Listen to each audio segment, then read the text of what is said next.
దేశవ్యాప్తంగా జాతీయ పౌర పట్టిక అమలు చేస్తామన్న భాజపా అధ్యక్షుడు అమిత్ షా ప్రకటన ప్రకంపనలు సృష్టిస్తోంది.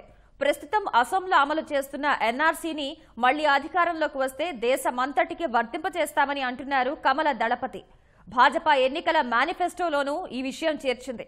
ఇదంతా ఓట్ల కోసమేనని విపక్షాలు మండిపడుతున్నా దేశవ్యాప్తంగా ఎన్ఆర్సీ అన్నమాటే ఇప్పుడు తీవ్ర చర్చకు దారితీసింది.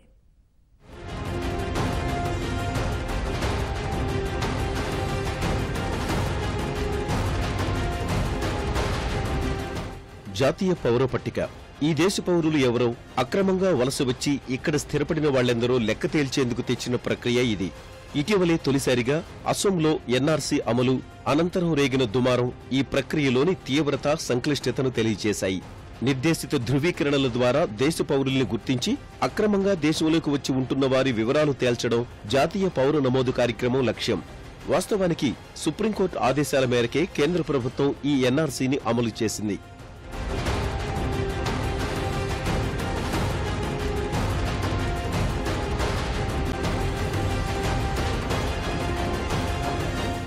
ఎన్ఆర్సీ లక్ష్యాలు, ఉద్దేశాలు మంచివే అయినా ఈ కసరత్తుతో కొన్ని తరాలుగా అసోంలోనే ఉంటున్న వలస జీవుల పరిస్థితి మాత్రం అగమ్యగోచరంగా మారింది. బంగ్లాదేశ్ నుంచి ఎప్పుడూ ప్రాణాలు అరచేతిలో పట్టుకుని వచ్చి ఇక్కడ స్థిరపడిన వాళ్లంతా ఈ సమస్య ఎదుర్కొంటున్నారు. వీరికి దేశ బహిష్కరణ తప్పకపోవచ్చని హక్కుల సంఘాలు, పౌర సమాజం ఆందోళన వ్యక్తం చేస్తున్నాయి. అసోం సర్కారు మాత్రం ఆందోళన చెందాల్సిన అవసరం లేదని, ప్రక్రియ ముగిసే వరకు ఎవరినీ విదేశీయులుగా పరిగణించబోమని చెబుతోంది.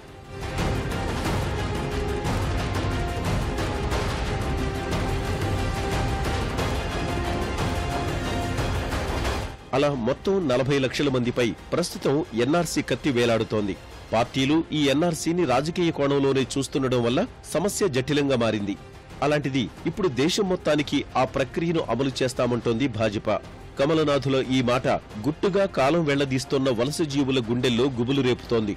రాజకీయ పార్టీల మధ్య మాటల యుద్ధానికి ఇది వేదికగా మారింది.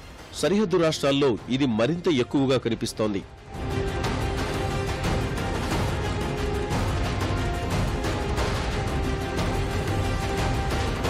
వాస్తవానికి మైబీ చౌకీదార్ నినాదంతో ప్రచారంలో జాతీయవాద అంశాలకు అధిక ప్రాధాన్యమిస్తోంది భాజపా. ఉగ్రవాదం అణిచివేత, చొరబాట్లను అడ్డుకునేందుకు స్మార్ట్ ఫెన్సింగ్ సహా టెక్నాలజీని సమర్థంగా ఉపయోగిస్తామని చెప్పింది. జమ్మూ కశ్మీర్ ప్రత్యేక ప్రతిపత్తి కల్పించే ఆర్టికల్ 370తో పాటు ఆ రాష్ట్ర ఆస్తులపై బయటి వారికి హక్కు లేకుండా చేసే ఆర్టికల్ 35A రద్దుకు కట్టుబడి ఉన్నామని ప్రకటించింది. వాటన్నింటికీ మించి ఎన్ఆర్సీ వార్తల్లో నలగడానికి కారణం ఇది అమలు చేస్తే ఉండే పర్యవసానాలే.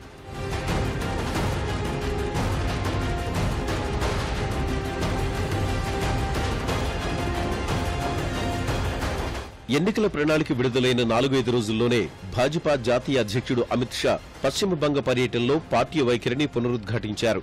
అధికారంలోకి వస్తే దేశమంతటా ఎన్ఆర్సీ ప్రవేశపెడతామని డార్జిలింగ్, రాయ్గంజ్ ప్రాంతాల్లో నిర్వహించిన సభల్లో అన్నారు. ప్రస్తుతం అసోంకు మాత్రమే పరిమితమైన జాతీయ పౌర పట్టిక అమలును టీఎంసీ అధ్యక్షురాలు మమతా బెనర్జీ వ్యతిరేకించడం ప్రజలను తప్పుదోవ పట్టించడమే అంటూ దీనిపై విమర్శల వర్షం కురిపించారు అమిత్ షా.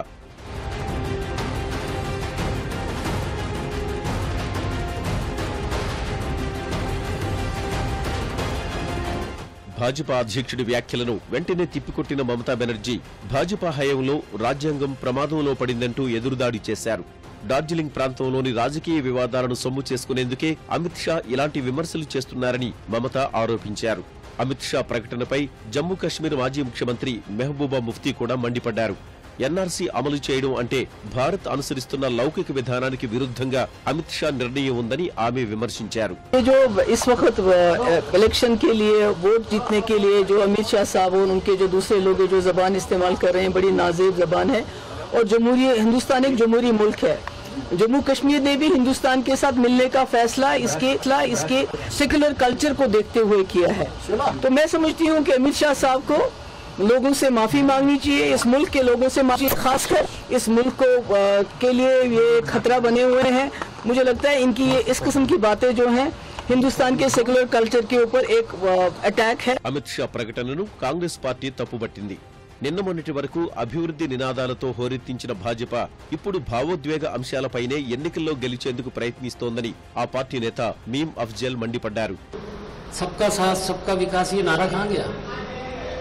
किसी तकरीर में आपने सुना सबका साथ सबका विकास, जबकि इससे पहले तो सिर्फ विकास ही विकास था।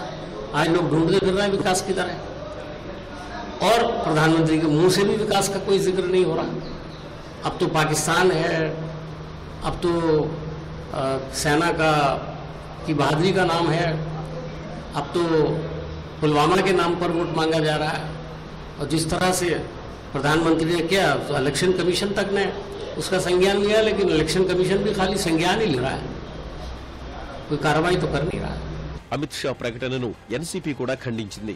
ముస్లిం మైనారిటీలు తమకు ఓటేయరు కాబట్టి వారిని దేశం నుంచి పంపించేస్తామనే వైఖరి సరికాదని ఆ పార్టీ ఎంపీ మజీద్ మెమన్ విమర్శించారు.